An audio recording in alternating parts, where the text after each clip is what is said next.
Voltamos a conversar com o médico veterinário Maurício Aquino, que desenvolve uma dissertação de mestrado sobre o uso do caracol africano para a fabricação de remédios e também para alimentação. Maurício Aquino, que experimento já foi feito nesse estudo que você vem realizando? Uma dissertação um pouco complexa, ela foi dividida em 3 partes. A primeira seria a caracterização fisicoquímica do muco, né?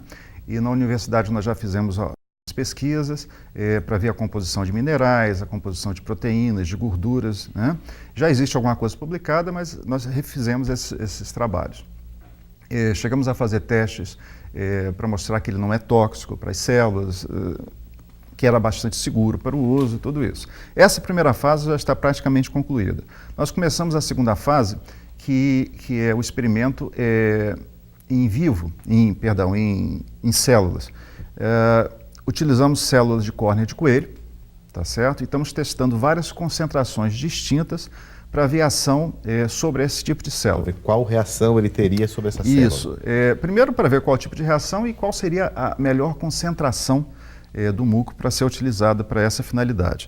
Esse trabalho está sendo finalizado agora, nas próximas semanas, né? Nós já vimos que ele tem uma tendência a acelerar o processo de multiplicação das células, que ainda não foi comprovado, porque os métodos que nós estamos utilizando hoje são um pouco falhos, tá certo? Nós não estamos dispondo ainda de certos recursos.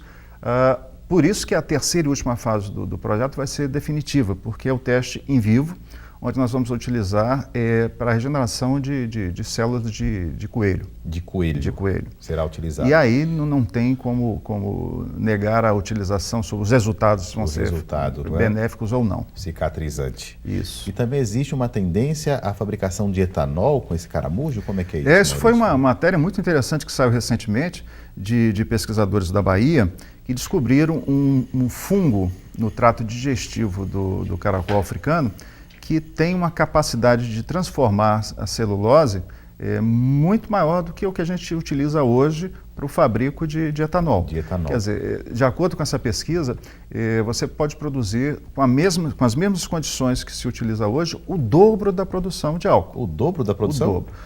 Aproveitando, inclusive, aquele bagaço que normalmente não é digerido, né, por causa da dificuldade. Então, como eu falei com você, nós temos muita coisa a aprender com o africano e nós estamos simplesmente fechando os olhos para essa oportunidade, por conta de preconceito, por conta de medo, por conta de irracionalidade. Nesse sentido, voltando à questão do africano como alimento, não é? Ele poderia resolver parte do déficit nutricional brasileiro, ele poderia ser uma alternativa nessa questão do combate à fome, à desnutrição? Olha, nós temos no Brasil hoje, em torno, de acordo aí com o DataSUS, em torno de perto de 200 óbitos por ano por subnutrição no país, tá certo? Isso de cara já poderia acabar. Ou seja, pessoas que têm uma deficiência e que morrem por falta de comida. Por falta de comida, né?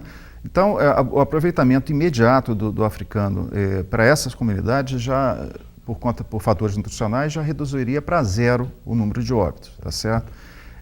E fora isso, ele ainda pode colaborar muito para aquelas crianças que crescem com deficiência nutricional, né? Que são fases fundamentais da vida, onde se desenvolve toda a inteligência, todo o potencial cerebral e que vem acontecendo com muita frequência no Brasil, porque não há disponibilidade de proteína para essas crianças, né? Especialmente no Nordeste, nessas partes mais secas, onde a agricultura é difícil em certos períodos do ano. Então, é uma hipocrisia, em minha opinião, se jogar fora, se enterrar esse animal, como vem acontecendo hoje, de norte a sul. Não é só aqui no Nordeste, não é só em São Paulo, é no Brasil inteiro.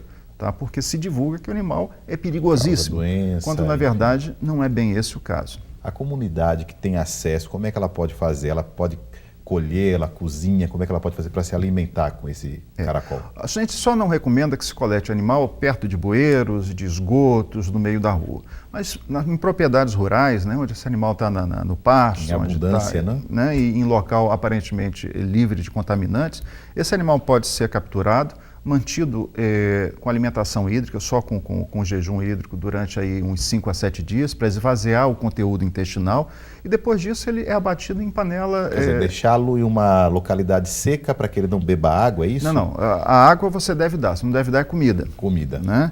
Então, ao longo desses 5, 7 dias, ele esvazia o intestino. Né? E com esse animal, depois de 5, 7 dias, você abate em água quente, tira da concha, e pode comer tranquilamente. Coloca na água. Desde que seja fervido em 20 minutos. Em 20 minutos. De preferência em panela de pressão. Perfeito. Acrescenta um tempero e está pronto o prato. A partir daí você prepara com o gosto regional, né? Ou na forma de muqueca, como tem sido feito aqui em Alagoas, ou com alho e manteiga, aí depende. Ele pode ser usado como carne, por exemplo, em qualquer receita tradicional. Agora, além da proibição que houve, o que é que levou a indústria a não prosperar nesse sentido, da criação? Falta de tecnologia. A época, nos anos 80, né? Porque, para você ter ideia, quando começou-se a criar caracol no Brasil, quem tinha alguma literatura não divulgava.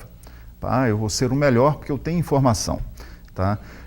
No Rio, na década de 80, começou a morrer muitos animais na época do verão. E eu era diretor técnico-científico da entidade na época, da Associação de Criadores do Rio de Janeiro. E nós tivemos que começar a pesquisar do zero.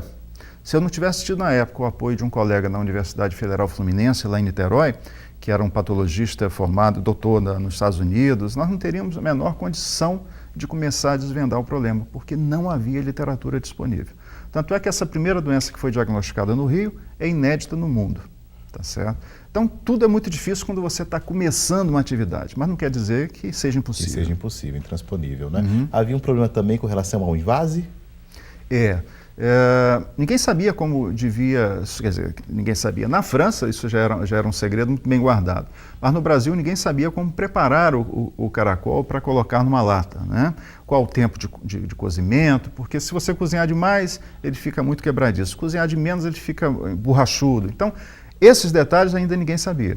E, evidentemente, necessitavam de um investimento alto que ninguém tinha, na época, condição de realizar por conta própria. Perfeito. Isso levou a indústria, infelizmente, a não prosperar. A não prosperar. Né?